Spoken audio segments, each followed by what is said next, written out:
Introduction. The problem with voluntary local business goals. Public contract in City of San Diego are meant to include small and local businesses through SLBE ELB participation goals. These goals are supposed to create real opportunities for small local emerging businesses to grow and contribute and sustain the local economy. However, the current system has a loophole.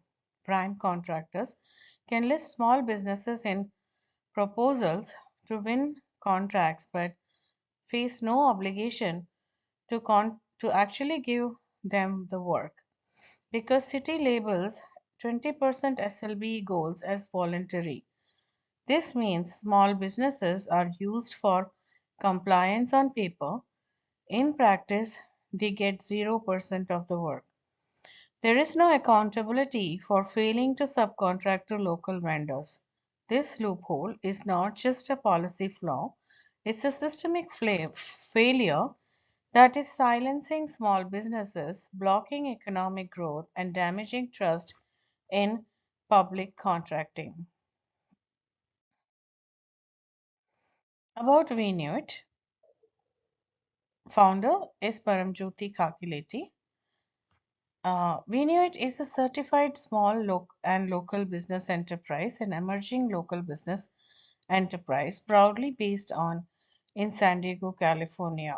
Our company specializes in IT services and solutions with a mission to promote local economic inclusion and support local business participation in public and private sector projects. At Vineyard, we are committed to delivering high quality innovative IT services, creating opportunities for local businesses, advocating for fair and inclusive contracting policies. We believe in building a technology driven future where local businesses are not just listed but actively engaged and supported. Statement on lack of work despite being listed as an authorized vendor. Our company, Vinit, was officially listed as an authorized small and local business enterprise vendor on a public project awarded by City of San Diego. We were included in the contracts document to, to help the prime contractor meet SLBE participation goal, creating the appearance that small local businesses would receive meaningful subcontracting work. However, after the contract was awarded, we received no work. Despite continuous follow ups and multiple requests, we were given only 2 weeks of work for one consultant over 5 year period. Why this happened? The contract included 20% SLB voluntary SLB goals, a policy that allowed the prime contractor to list small businesses without being required to subcontract work to them. The result? Used for compliance on paper but sidelined in practice. Real opportunities were denied, causing financial and operational harm, undermined the integrity of SLB program. The bigger issue. This highlights a serious flaw in public contracting policies. Voluntary goals result in 0% subcontracting with no accountability or enforcement.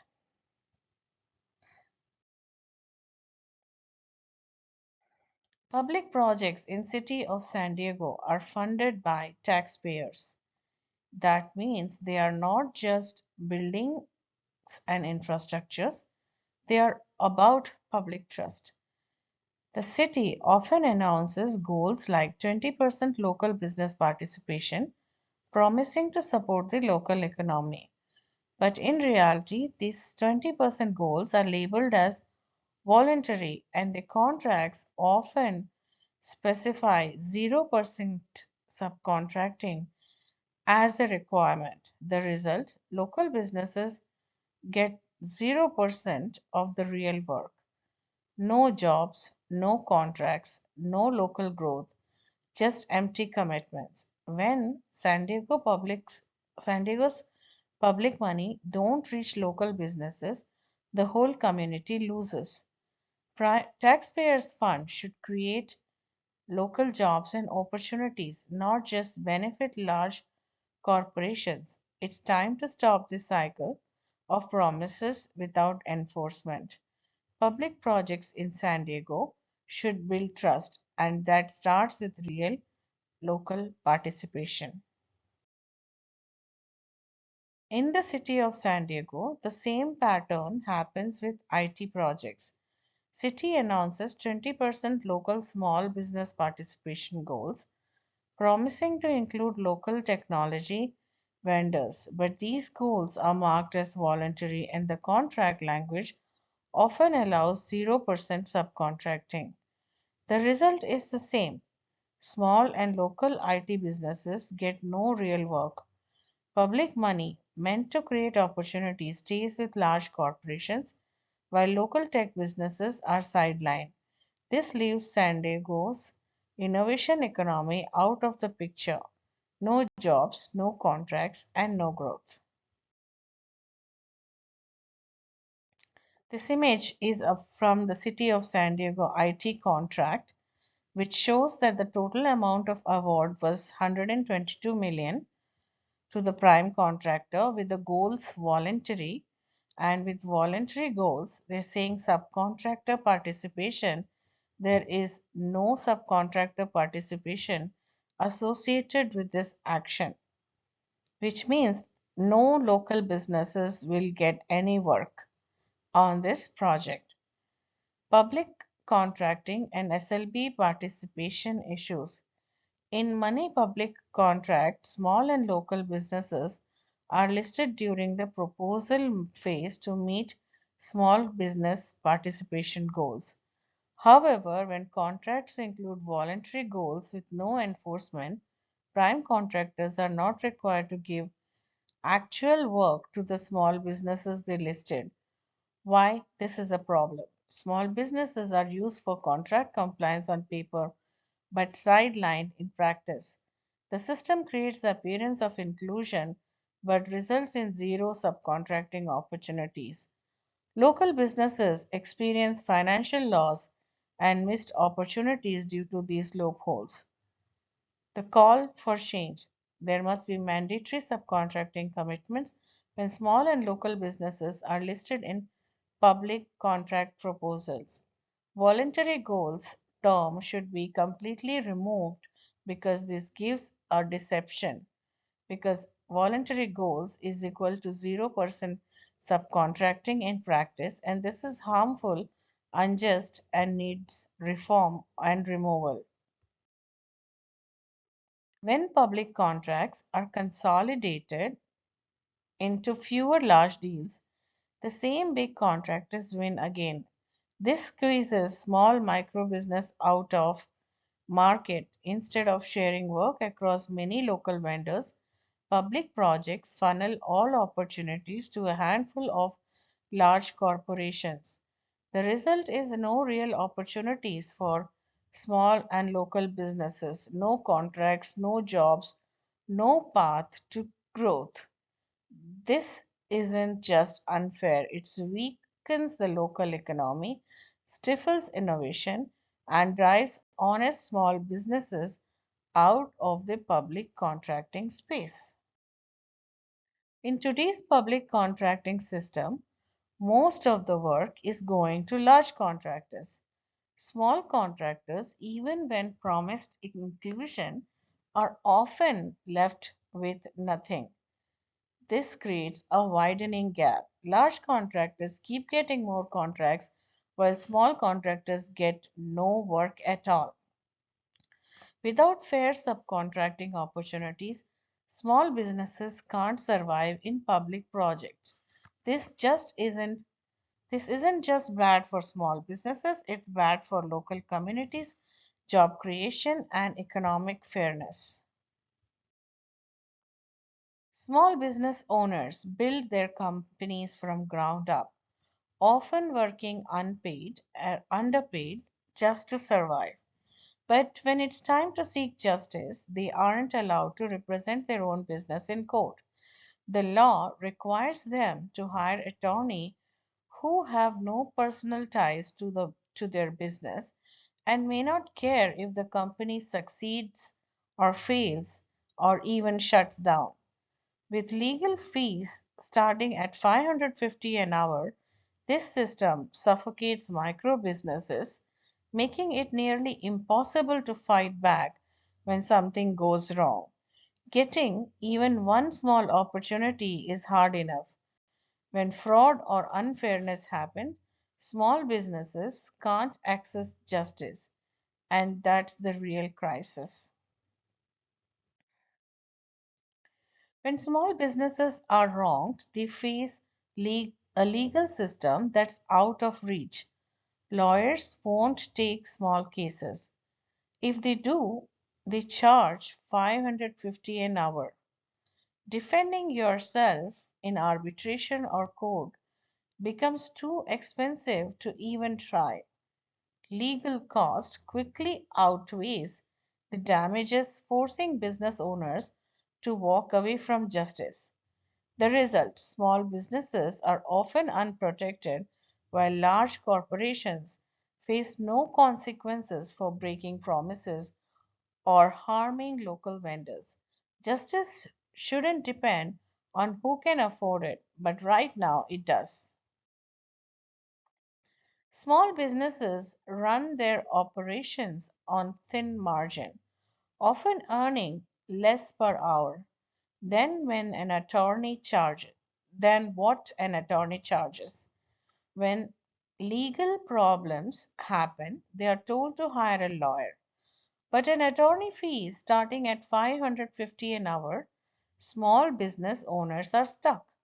How can you afford an attorney when your entire business makes less than what the lawyer charges?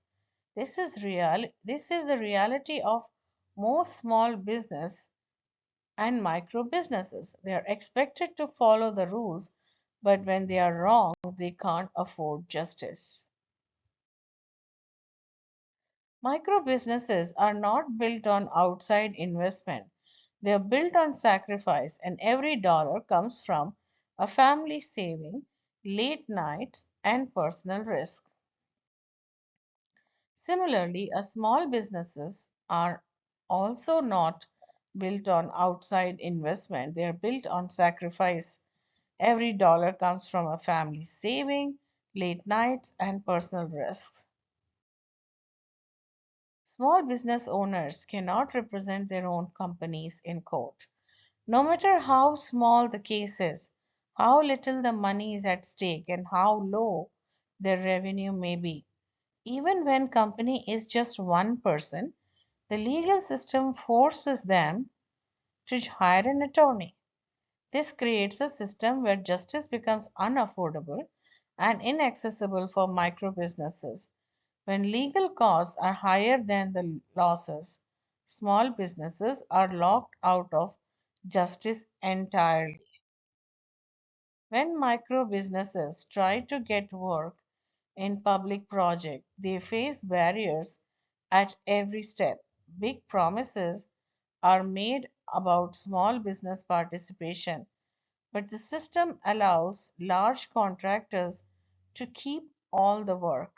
Small and micro businesses are left out, often with zero real opportunities. When they try to speak up, the system pushes back. Lawyers won't take small contract dispute because the damages are too small. Free legal services decline to help because the case involves large corporation and or public agencies.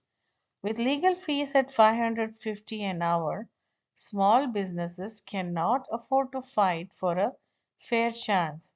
They're forced to accept the loss and move on, even when it's meant shutting down or walking away from future opportunities. The result, small businesses are sidelined while public contracts stay in the hands of large corporations. Policy and justice are failing small businesses. Public works is consolidated into large contract where only biggest vendors benefit. Micro and small businesses are blocked from fair participation in public projects. When exclusion happens, there is no way to fight back. Small claim courts' final judgment, even if wrong, can't be appealed. Arbitration decisions are often biased, and there is no meaningful right to challenge them. And when there is jury is missing, the judgment is completely dependent upon one judge, and which also is possible to be biased and influenced by the large vendor. The result, small businesses are trapped in silence in the court and in the economy. Wrong decisions become permanent punishments. Opportunities disappear. This isn't justice, it's a system built to block the small and protect the powerful. In arbitration and small claim court, when powerful businesses are involved, even honest business and individuals are denied justice, wealth, and influence in uh, are denied justice, wealth, and influence wins. When public work is consolidated into large contracts, small businesses are left out. City policies often allow large contractors to bypass small business goals, leaving micro businesses with no real chance to participate. At the same time, the legal system is out of reach. Attorneys charge high fee, LLC owners are not allowed to represent themselves, an arbitration clause blocks small businesses from fair hearing. Even when unfairness happens, there is no affordable way to fight back. The result, survival becomes impossible. Micro businesses run out of cash flow, lose time and unpaid investments, and face growing debts or even bankruptcy. This just isn't just a small business issue. It affects the whole community. The micro businesses close, large vendors take profits away from the local economy, leaving behind fewer jobs, fewer opportunities, and a weaker small business ecosystem. Closed room arbitration harms micro and small businesses in multiple ways. These proceedings happen in private with no transparency or public record. There is no jury or no community voice. Decisions are made solely by arbitrators who often have financial ties and ongoing relationship with large corporations. This creates a real serious risk of bias. The cost of arbitration are crushing for small businesses, forcing them to pay thousands in fees just to defend themselves. Meanwhile, large and influential businesses can use their resources to control outcome because arbitration is private. No policy changes result from these cases. The public never learns what went wrong. This creates a permanent power imbalance. Small businesses are trapped without a fair process while the powerful stays protected behind closed doors. Large corporations cannot exclude small businesses from public contracts without help. These systems don't fail by accident.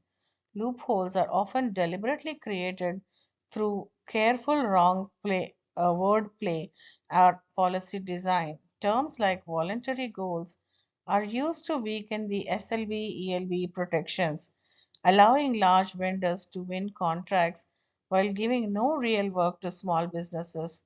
Without agency support or lack of enforcement, this wouldn't be possible.